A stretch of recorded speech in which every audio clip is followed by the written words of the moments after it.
Keni rreth të errët poshtë syve, kjo mask i zhduk brenda natës. Trajtimi me tranguj.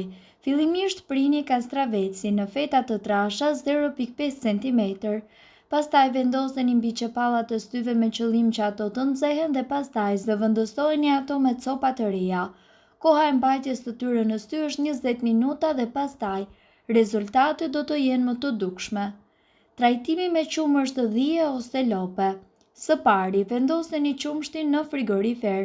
Kur të ftohet, vendoseni në 2 topa pambuku, pastaj aplikojeni ato në syt tuaj. Mbajini për rreth 15 minuta dhe më pas lajini syt me ujë. Ky trajtim është një nga më të besueshmet dhe më të thjeshta ndër të gjitha. Për të hequr qafe, rradhët e zi në syt tuaj ju mund ta bëni dhe me ndihmën e çajit jeshil. Merrni 2 qese të çajit jeshil dhe vendosini në ujë të ngrohtë dhe më pas aplikojeni nën pjesën e syve.